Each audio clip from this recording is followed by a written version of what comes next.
Estoy en contacto con el ex ministro de la presidencia de Jeanine Áñez, el doctor Jerjes Justiniano Atalá. Jerjes, ¿qué nos puede decir de la situación que se está viviendo en el interior del gabinete de Áñez, con esta crisis, con estos ministros que fueron denunciados, como la doctora Karen Longaric, el ministro Murillo?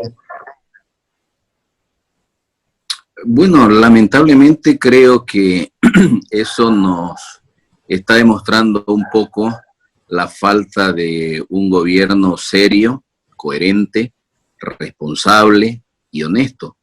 Lamentablemente existen ya muchas denuncias de corrupción.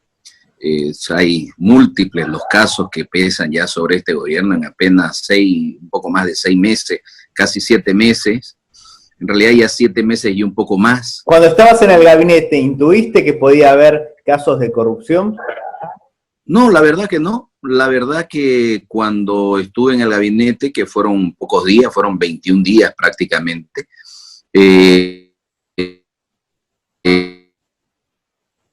habían muy buenos y percibir la buena intención prácticamente de todos los ministros. Si en ese momento alguien me preguntaba si es que yo podría prever algún tipo de acto de corrupción, a mí me resultaba muy complicado de creer, ¿no? Entonces nunca me imaginé que pueda desarrollarse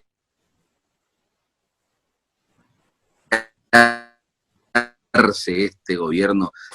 El otro día me hacían rápidamente conté 7 casos de corrupción, rápidamente, ¿no?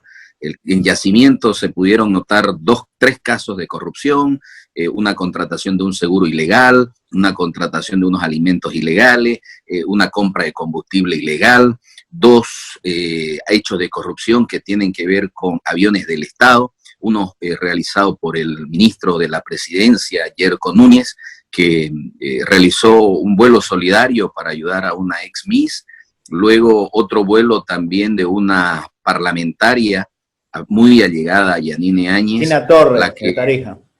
La que fue trasladada de Tarija hasta la teoría para participar de una sesión del Congreso, que finalmente no fue a la sesión del Congreso, y en lugar de ir a la sesión del Congreso fue al cumpleaños de la hija de Jeanine Áñez. Luego podemos contar, por ejemplo, el tema de los respiradores, que creo que es el tema más bullado que existe. Acá hay un que ministro incluso tiene preso, ribetes que es de el escándalo. ministro de Salud, Marcelo Navaja, y un cónsul que en las últimas horas fue detenido, que fue el cónsul Alberto Pareja Lozada, que estaba en Barcelona. Así es, ¿no? Entonces ese es el que ha tenido inclusive, como te decía, ribetes de escándalo mundial, ha trascendido las fronteras, porque obviamente un acto de corrupción, que se apropien, que se roben dinero, está destinado para emergencia. Creo que eso es más que despiadado, más que criminal. ¿Por qué alguien le miente a los bolivianos? Porque ella asumió con un discurso de que iba a buscar la pacificación, que iba a hacer un gobierno honesto, y los hechos dicen otra cosa. En realidad, cuando asumió ella, habrá que recordar que también asumió mi persona como ministro. Así es. Eran 3 las finalidades que tenía el gobierno. La primera era que, como era un gobierno de transición, debía convocar a elecciones de maneras limpias y transparentes. La segunda, debía realizar la pacificación del país. Y la tercera, de gestión gubernamental, de modo que las obras que se venían realizando en beneficio de la población no se paralicen. Esos fueron los 3 pilares fundamentales de la gestión inicial. Lamentablemente, la presidente terminó sin cumplir ninguno de los 3. Y en este momento no está cumpliendo ninguno de los 3. ¿Por qué razón? En primer lugar, porque llamó a elecciones que no son ni claras ni transparentes. En este momento, ella se aprovechó, y debo decirlo, se aprovechó de las leyes antidemocráticas que había dictado el MAS, porque el MAS había dictado leyes antidemocráticas. Por ejemplo, en Bolivia el Estado está constituido, o el poder del Estado está constituido en 4 órganos. Uno de ellos es el órgano electoral. Y obviamente por un principio esencial de la democracia se basa en la división o en la interdivisión, independencia de estos órganos de poder. Sin embargo, en Bolivia el órgano electoral no es independiente. ¿Por qué no es independiente? Porque al presidente del órgano electoral lo designa el presidente de otro órgano, que es el órgano ejecutivo. Esa fue una ley que dictó Evo Morales, porque obviamente él tenía la intención de controlar el órgano electoral. Yanine Áñez inicialmente designó a un delegado que es el presidente del órgano electoral, el señor Salvador. Que dicho sea de paso, es amigo del expresidente y actual candidato Carlos Mesa, que ayer lo confirmó en una entrevista. Sí, evidentemente, ¿no? Entonces, resulta que eso es antidemocrático. ¿Por qué es antidemocrático? Porque no puede ser que un órgano designe al presidente de otro órgano. Y aparte, entonces, la que lo designó es una actual candidata y además goza de una amistad con otro candidato. Luego de ello, ella se transforma en candidata, además incumpliendo el mandato constitucional, porque el mandato constitucional no era para que ella se postule, el mandato constitucional era para que ella convoque elecciones, y lamentablemente lo incumple. Entonces el primer postulado lo incumple. El mandato, si se quiere, que el mandato presidencial terminó el 22 de enero. El segundo mandato que tenía, que era pacificar el país, vemos que el país está cada vez más convulsionado. Del 1 al 10, ¿cómo calificarías la gestión de Áñez en estos casi 7 meses? Del 1 al 10, entre un 2 a 3, más o menos. Siendo 1 lo bajo, ¿no es cierto? Y 10 lo más alto, obviamente. Creo que es deficiente. Lamentablemente es deficiente. La manera como se ha manejado, por ejemplo, y este era el tercer aspecto que iba a decir, la gestión de gobierno, la manera como se ha manejado la pandemia, la emergencia sanitaria en Bolivia ha sido desastrosa. Ya vamos casi 100 días que estamos encerrados en nuestras casas. Yo estoy prácticamente cumpliendo con una cuarentena. Todos los bolivianos estamos cumpliendo con una cuarentena. Ya vamos más de 100 días. Y el cuarto día de la cuarentena, la señora presidente dijo que iban a comprar 500 respiradores. Antes de ayer, entregaron 50 aquí en Santa Cruz. Y que en Santa Cruz, de 20.000 contagiados que existen en Bolivia, 13.000 están en Santa Cruz. Sí, y nos entregan el departamento con más contagios. 50, y además nos entregan 50 respiradores después de 100 días. Dígame si eso es una buena gestión. Dígame eso que son del mismo signo político, la gobernación y la presidencia.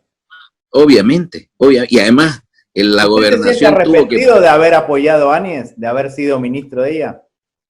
Lo que pasa es que... Con honestidad, respóndame. Si bien es un honor ser ministro en el país de uno, pero... No. ¿Qué opina al respecto? Nosotros apoyamos un proceso de transición. Ese proceso de transición no lo motivó Yanine Áñez. Ese proceso de transición lo motivó Evo Morales cuando renunció, lo motivó Álvaro García Linera cuando renunció, lo motivó la señora Adriana Salvatierra, presidente del Senado, cuando renunció. Entonces ellos, al renunciar, provocaron un proceso de sucesión constitucional. Igual la Constitución dice que en caso de que renuncie el vicepresidente, el presidente de la Cámara de Senado, el presidente de la Cámara de Diputados, asumiría el primer vicepresidente de diputados. Nunca terminaría la sucesión en senadores. Hubo una interpretación. Fíjense, ¿cuál es la interpretación? ¿Cuál es la interpretación? Miren ustedes. Resulta que hasta antes de la modificación de la última constitución el año 2007, en otras palabras, en la constitución de Bolivia del año 1967, la sucesión constitucional terminaba en el presidente de la Corte Suprema. ¿Qué quería decir? Que cuando renunciaba el presidente, renunciaba el vicepresidente, renunciaba el presidente de diputado, recién pasaba a el Poder Judicial. Se modifica eso por una sencilla razón. ¿Cuál es la idea? La idea es que tiene que dar vuelta a todos los senadores, porque resulta que si renuncia, vamos a suponer, el presidente del Senado, ¿quién lo sucede al presidente? El primer vicepresidente. Si renuncia a él, ¿quién lo sucede? El segundo vicepresidente, que en este caso era el cargo que ocupaba Yanine Áñez. Ella era la segunda vicepresidente. Y por esa sucesión, porque además el reglamento de debates de la Cámara de Diputados y de Senadores establecen que la función del primer y segundo vicepresidente es asumir en caso de impedimento del presidente. Por eso es que ella asume. Ahora, ¿qué hubiese pasado si Yanine Áñez hubiese renunciado también? En la Cámara de Senadores tenía que elegirse una nueva directiva para que él asuma, o ella, un nuevo senador o senadora, asuma como presidente. Cuando se agote todos los 36 senadores, recién se va a la Cámara de Diputados. Es casi imposible que se agote senadores y diputados, por eso es que se cortó la sucesión y ya no va a la Corte Suprema. Entonces, Yanine Áñez asume no porque ella quiera, Yanine Áñez asume porque ella estaba en una sucesión constitucional, provocada no por ella. Por eso decimos, nosotros no apoyamos a Yanine Áñez, nosotros apoyamos el proceso de sucesión constitucional, que obviamente tenía que estar encabezado por alguien, y era la presidenta en ese momento. En ese momento, la presidenta es muy dócil. Habrá que recordar que cuando ella es entrevistada la primera vez, ella entre lágrimas, llantos, sollozos, decía que ella iba a aceptar si es que recibía el apoyo del movimiento cívico. Y en ese momento yo fui un aporte del movimiento cívico. Entonces, cuando ella sintió que ese aporte ya no era necesario, porque ella lo dijo claramente cuando designa y posesiona al nuevo ministro de la presidencia, Yerko Núñez, ella dice, ya el proceso de pacificación ha concluido. O sea, por lo tanto, ella entendió que nuestro rol, ¿perdón? Se sintió usado políticamente por Áñez. Yo creo que no me sentí utilizado porque yo cumplí con un rol, y el rol para el cual se me encomendó era pacificar el país. Creo que lo cumplimos ese rol. Logramos darle a Yanine Áñez estabilidad política en su momento. Y cuando ella sintió que ya tenía la estabilidad política, cuando nosotros cumplimos con esa función, entonces ella designó a otra persona. Yo lo que lamenté en su oportunidad no fue haber sido utilizado, porque yo no me sentí utilizado. Yo servía a mi país, servía a mi patria. Lo que yo lamenté mucho es que ella no hubiese tenido la decencia, el coraje, la valentía de decirme en mi cara por qué razón me estaba sustituyendo. Lamentablemente, hasta el día de hoy, desconozco esa razón, porque hasta el día de hoy ella no ha dicho cuál fue la razón. Muchísimas gracias, muy amable. Siempre un gusto.